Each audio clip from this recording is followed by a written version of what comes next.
there, everybody. This is the Sleuthy Teacher, and I am super excited to share with you the first collaboration that I've ever had on this channel.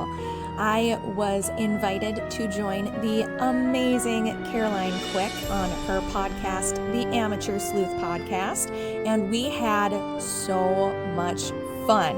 It was an absolute blast recording. She is such an incredibly amazing person, and I am super excited to share our conversation with all of you. So let's get into it.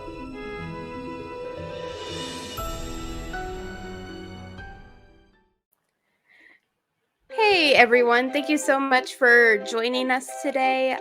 My name is Caroline. I am the host of the Amateur Sleuth Podcast. Hey everybody, this is the Sleuthy Teacher, and I am so excited to be here today. Me too. Oh my goodness, I'm so happy right now. Absolutely. I've been looking forward to this all week. Me too. Okay, so everyone, for some backstory, I was watching some Sleuthy Teacher stuff to kind of refresh my memory to do my last podcast episode, and I talked with her, we chatted, we clicked, and so now we're doing this together, and I am so excited. Yes, this is going to be so fun, and it's so funny too that our birthdays are almost on the exact same day. Yes! Oh my gosh, what's funny is we would have had the same birthday if I had shown up on my due date, but no, I have to be a procrastinating mess from birth. All right then, so what are we talking about today, Ms. Teacher?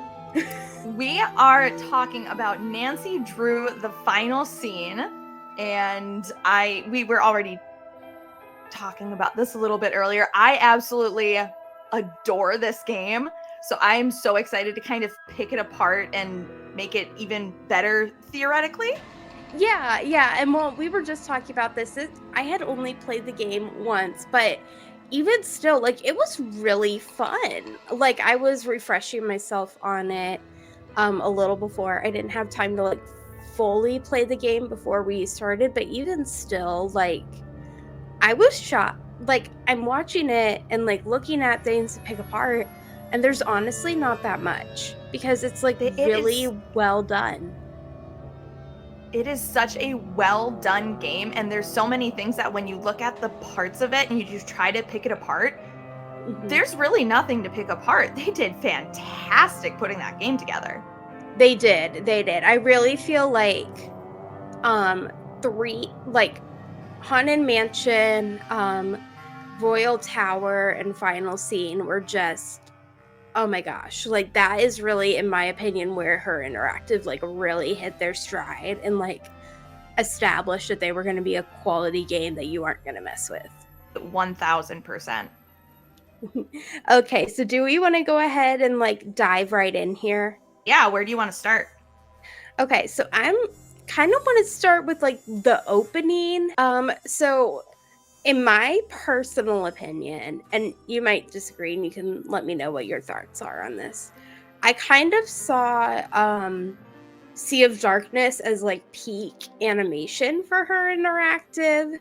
And so when I think of remastering a game, I think of the navigation of that game and how easy it was to breeze through conversations, or if you want to listen to conversations, you can, obviously, but if you're no, I don't have time for this and kind of want to skip, you can do that. And then also just navigation in general.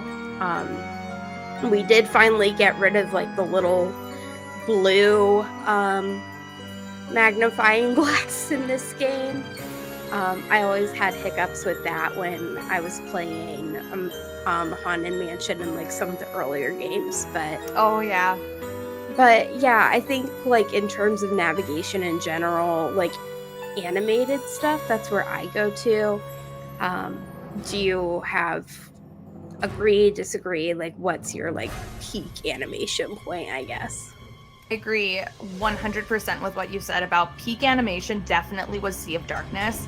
And as you were talking about that, like I started imagining what this game would have looked like if we had gotten like Sea of Darkness level graphics. Like, can you imagine how absolutely gorgeous that theater would be? Oh my gosh. I love the theater. So like just thinking about that, yes. Oh my gosh. Like I think there's so many. The theater is quality, like as it is, but there's just some minor things that I feel like that level of animation could do. Like, I'm trying to think of like how to explain it, but specifically like character movements, is what comes to mind for me. Yes, and I think really with this game too, it would be really nice to see it remade and getting like additional cutscenes in certain situations. Like, you know what I mean? Like, how cool would it be to be able to actually watch the press conference and have that as a cutscene? Yes. Right? And be able to see Brady like actually interact with Simone and see that dynamic between those two characters. Like, that would be fantastic. Oh, it would kill me to watch like a fight with Simone and Brady. I think it would be so fun.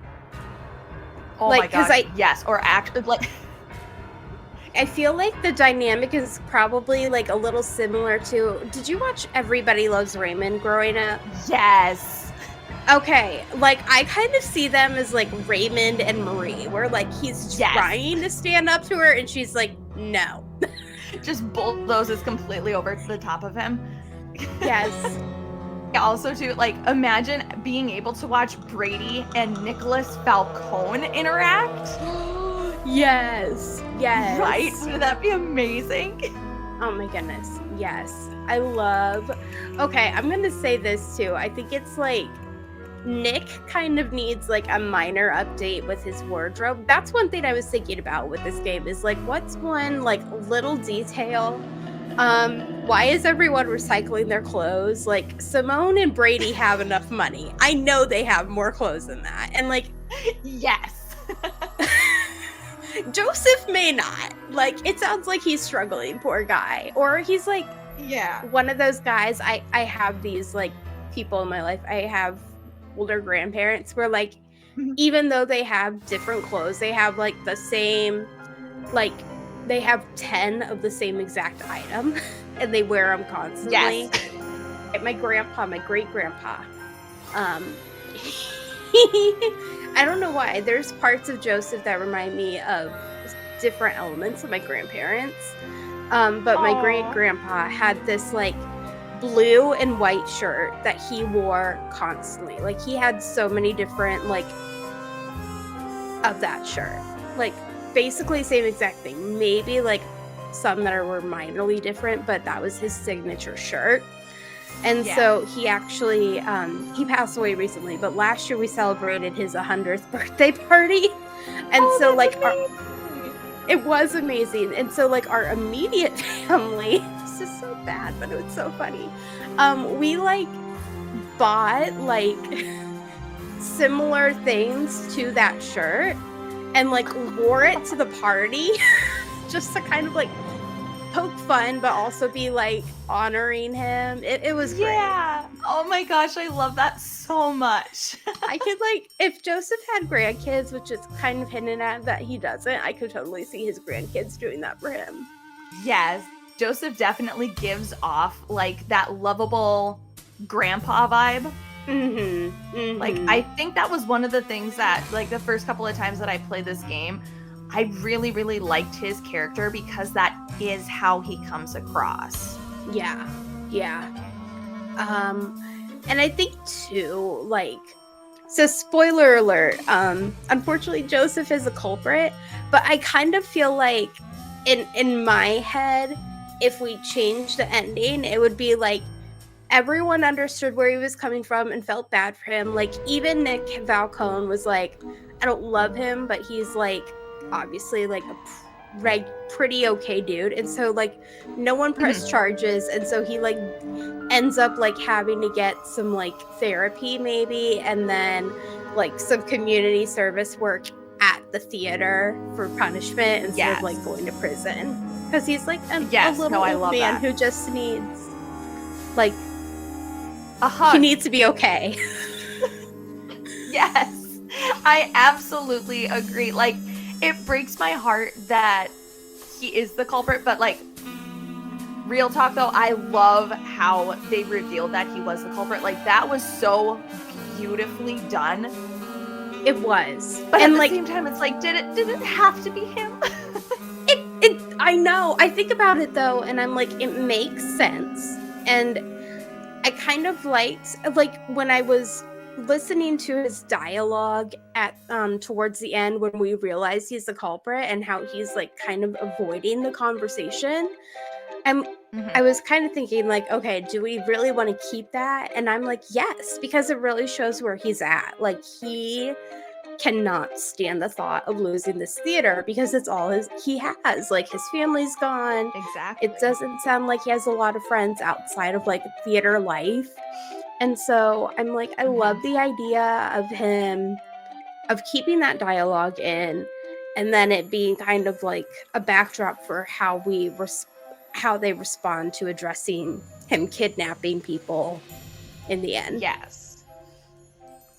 And to be fair, there are other games that culprits have had very questionable motives and they have not had the book thrown at them. So. Correct. Okay, one thing I will like say about a different character kind of moving forward is Brady. So I just did my thing on stay tuned for danger. Yes. Okay. I love that Brady is not like a repeat of Rick. Like, Rick is just gross, and like Brady is like flirty and like has an ego, but he's not problematic. And so I'm like, okay, we can keep Brady's personality in the next game. Yes. And I honestly want to see pictures of him like before he chopped off the ponytail. Yes, that would be fantastic. Or like even have him wearing a hat or something like that to cover up, because, you know, his hairline is receding and all that. It would be funny to see like a change from what he was like before versus like after that appointment where he found out it was moving backwards. Like, if that makes sense. Yes, 1000%. And like maybe that can even be part of the epilogue. Like, Brady found like a hair product that worked, and now he's like a sponsor for said thing. Like a fun little Easter egg.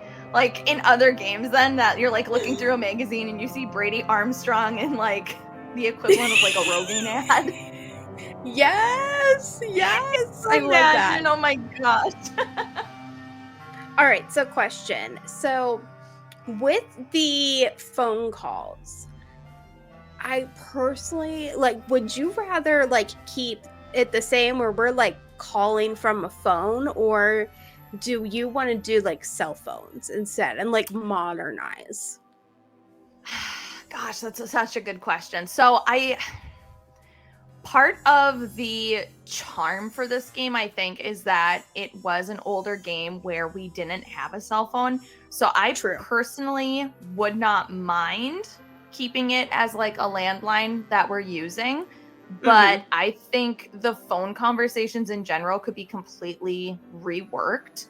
Yes. I mean, every time you call to talk to the St. Louis Police Department, you sit and look at nothing and you have like no interactive component to that conversation for like 5 minutes every time you call them. So like, even just adding in something for you to do, that would be so wonderful. Yeah, I definitely agree with that. And I would say the only thing I would change about that is like maybe having a way to like take a picture of like the shoe and the pizza to send to, because they can like, even if we take a picture like and we use an actual camera instead of like a cell phone camera, like they can take that to the station and get that developed. That was one thing that kind of bothered me. Like, okay, Nancy's a detective and like proof is important. Why the heck doesn't she have a camera? I know she can afford a camera. Her father's a lawyer. Right. Or, she has absolutely zero qualms about digging through Simone's handbag, and Simone has a camera. Yes. So yes, if you don't have I one know, yourself, right? Nancy, go do what you always do and just help yourself And like to someone steal a else's stuff. camera. Or borrow. Like, Yeah. that's a good question. What happens to the stuff that Nancy took? Like, does she put it back? She dumps it in the middle of the floor, throws up a peace out sign, and just walks out. True. So I had this like thought with Simone's PDA. I don't know what you think about this. So you know how like in future games, like we have rewards, we have Easter eggs. I'm kind of thinking we should like read all those messages and get like one of those end game rewards for it. Yes. Especially because there's so many hilarious emails in her PDA if you take the time to read through them. I know. Well, and this time we can add one from Jane too. Like, hi, I'm 9. Oh my gosh, could you imagine? My parents are getting divorced and Brady Armstrong gets me through. Whatever. I love Brady Armstrong so much, I named my hamster after him. Yes! Oh my gosh. Rip Brady Armstrong hamster. Right?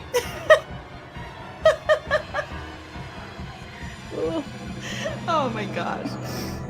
Okay, so I have a very radical idea for this game, but just like bear with me because the more I thought about it, like as I was typing up my notes this morning, I was like, oh my gosh, this is it. I'm ready for it. So, like in some of the other games like Kapu Cave, a little bit of Last Train to Blue Moon Canyon, Midnight in Salem, Nancy was able to kind of switch consciousness. I don't know if that's like the word I want, but like you were able to play as other characters in the game. Mm-hmm. Since Nicholas Falcone is helping us, how amazing would it be to be able to switch and play as Nicholas Falcone? Be able to like go out to his van and like do research or stuff like that. You know what I mean? I love that. I literally love that. Right? Wouldn't that be amazing? And then instead of having to call the Library of Congress and have the slide sent to the Palladium, like have Nicholas Falcone go to like a library or a museum in St. Louis and do the research to find some of that information. That's a good point. And then like too, you know, like how we have those writing scenes like in like my mind is blanky, but like where you see some architecture or things, like then we can see a little bit of St. Louis too, like the arch or the park around the arch. I love St. Louis. I've been to St. Louis a bunch. So I'm like, okay, like that's an opportunity to show like, oh, we're actually in St. Louis. Yes. And like even too, how amazing of an opportunity would that be for more puzzles in this game? Yes. Oh my gosh. Yes. Right? Because I feel like that's something that this game is kind of lacking. It could have used more puzzles. I mean, it could also just be that we're so used to the newer games now that they're very puzzle heavy. So you go back and play one of the older games and it feels like it's lacking. But I think that would be really cool. No, I really like that idea because I was thinking the same thing. I'm like, okay, the puzzles that are in here are fantastic and I love them. Why are there not more? And that's like, but at the same time, I was thinking like, how do we fit more puzzles in? That would be a great way to do that. Okay, and I have thoughts of how to put more puzzles in too. So, okay, tell me. So I think since like you walk through the hallways and everything like that, and you can see posters of other magicians and performers that have performed in the theater, like having some kind of puzzle in the magician's room that you have to solve before you can exit it and get into the basement of the theater. Like once you get in there and you see Maya was there, like that could be kind of a fun, like little place for a puzzle. I don't know exactly what kind of puzzle it would be, but there's an opportunity for that. And then the final puzzle of the game. I personally think it could totally be changed. Like, I don't know what it is about having to pick out a key and just kind of guess and check, that just absolutely does not work for me. Yeah. Right? But like, how amazing would it be to get up into the attic, essentially, of the theater and find the information saying, you know, Houdini gave his share of the theater to Louisa. Go over to the door, and that door's not locked. But then you get into that room, and where Maya is being held is locked. So you go through and solve whatever the puzzle is that's there, and then that lock jams. So it's kind of that situation of, oh, I've solved the puzzle, I've saved her, and then it's like, no, actually I haven't. I still need to find something else to do to get her out or to save her. I feel like that would be a really nice twist after the twist we had just gotten when we found out that it was Joseph all along. Okay, I have a thought for the puzzle type. Do you remember in Captive Curse where there's like that one with Lucas and like yes, where with the dots? It could totally be that one. Oh my gosh, that would be fantastic. Yes. Or like the 2048 style puzzle that we get in Sea of Mist. Like something like that to like power up the lock or something like that. Oh yeah. Yeah. I love that. I'm just an absolute, like, I love that puzzle in Sea of Darkness. So like any opportunity I could find to like put that into another game, like I know, I love that 100% be on board for it. Me too. Okay, let's do that. Her Interactive, if you are listening, take notes. Please. Listen to what we have to say. We will love you forever and ever. I mean, we'll love you forever and ever regardless, but like, we'll extra love you forever and ever. Exactly. Okay, and then, so one thing I was thinking about, like, as you were saying about, like, new puzzles, okay, and, like, the photos. So, I feel like sometimes, every so often, like, we, like, look at a photo and, like, we open behind it and there's, like, a lever or something. So, maybe there would be something with that. Ooh, yes. Okay, so we got this game kind of figured like out. Yes, absolutely. Her Interactive, you can hire us. We'll Exactly. help you. We need to make the crate thing more obvious. That took me forever. See, I kind of love how subtle that was, though, because you feel so smart once you figure out that that's what you have to do. Okay, that's true. That is very true. Maybe that was like the pessimist in me where it's like, it was too hard. I couldn't figure it out until forever. And then I felt dumb. But it is true. Like, once you figure it out, you're like, oh. Right? And like the first time that I played this game, this was before like Game Boomers was a thing for my family and our household and everything like that. So like figuring that out with zero hints. Oh my gosh, I thought I was the smartest person on the planet. Like I was so proud of myself. Oh my gosh, yes. Yes, I can totally see that happening. Part of the charm of Final Scene is the period. But if we did update the game, one thing I think that would be good, because this just really bothered me about it, was the Library of Congress could email them documents. Or, like, even if we do the Nick Falcone idea, we don't need to get that drive. Like, I think Library of Congress has been emailing things for a while. That was just one thing I'm thinking about, where I'm like, yeah, no, like, even then, they were doing email. Email's been a thing for a while. True. But, you know, you got to give it to Shermie Trout, though. Would you know how to send an email? Accurate. Yeah, I know Ms. Andropoff, like, probably was like, emails are beneath me. Oh my gosh, can we just give Andropoff some props in this game, though? Because my goodness, she's one of my favorite phone contacts to talk to, just because she is so ridiculous and I love it so much.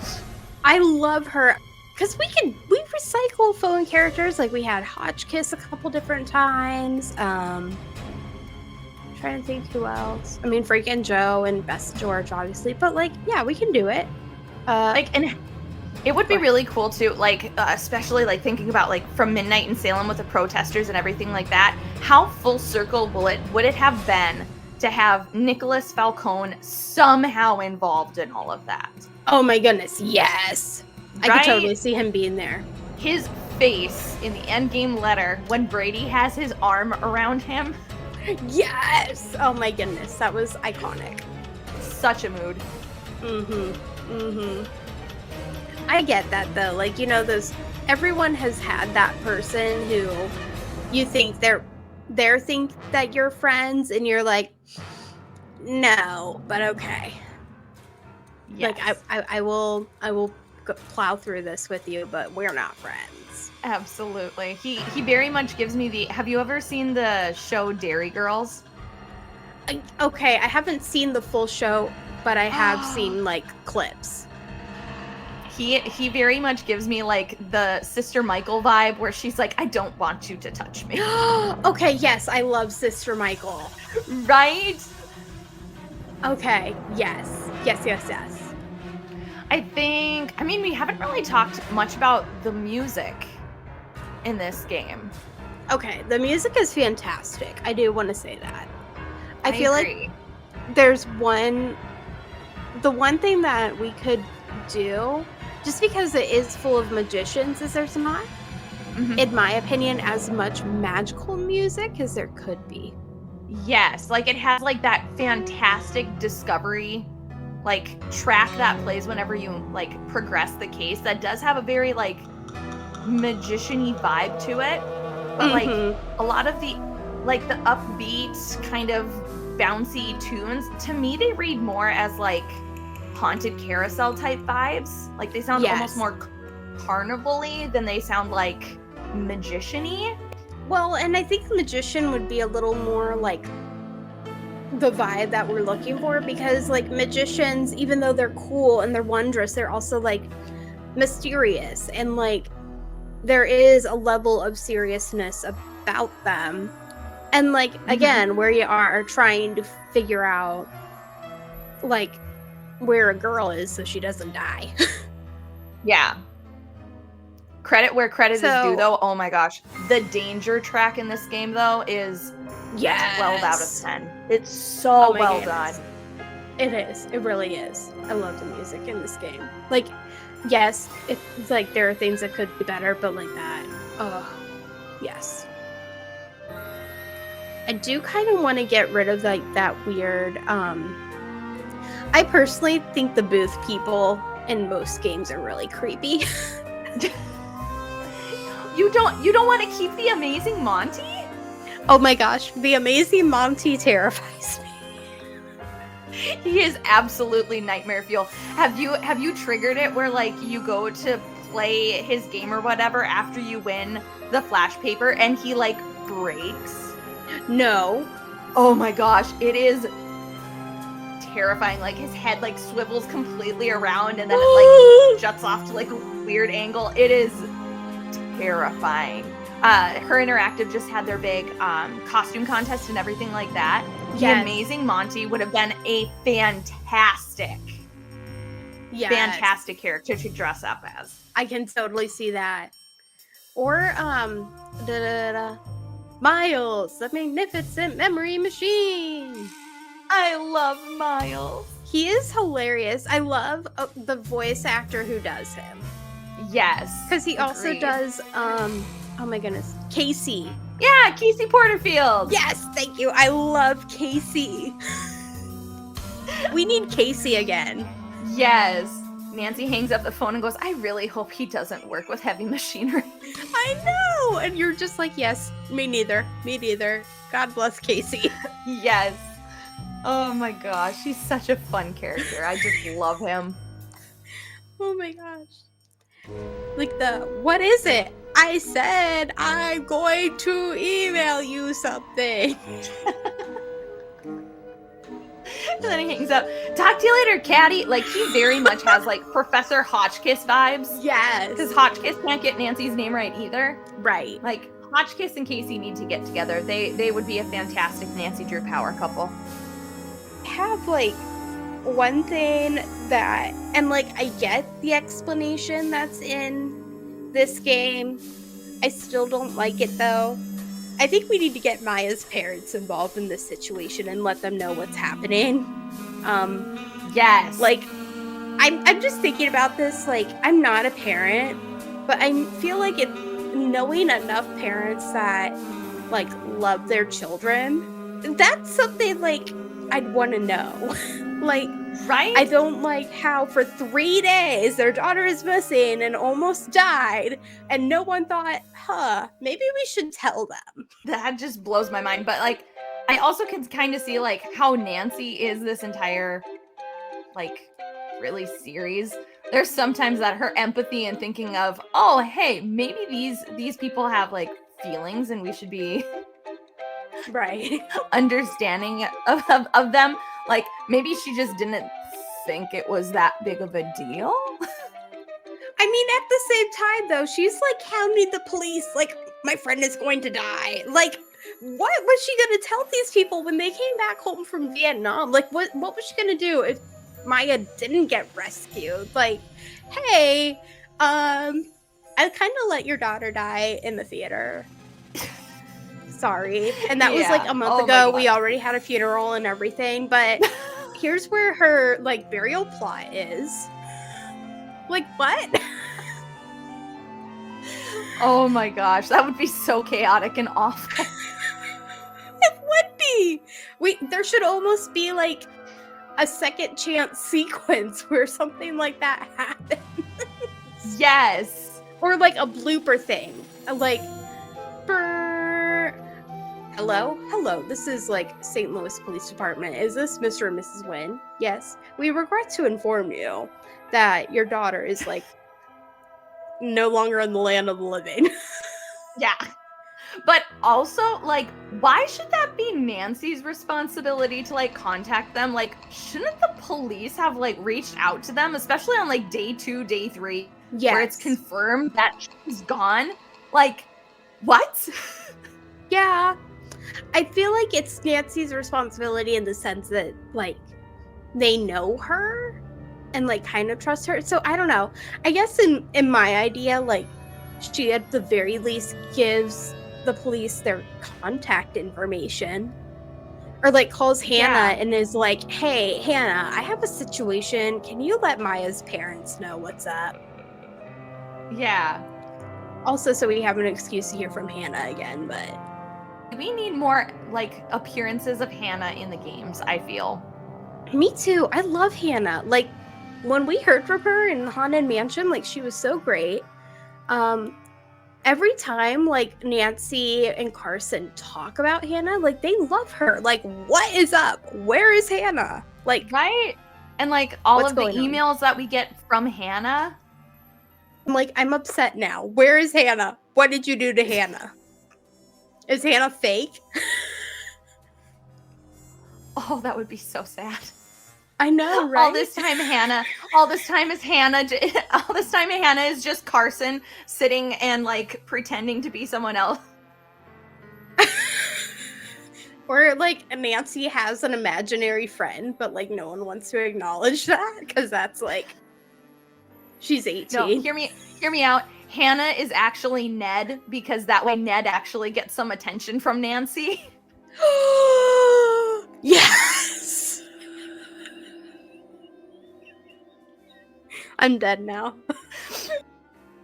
How amazing would it have been for final scene to have, like, a concession stand, like, cooking puzzle? Oh my where, like, goodness, you have to, like, make popcorn or, like, slushies. I don't know. There's not a whole lot of food to pick for, like, movie theater food, but, like, that would be so amazing.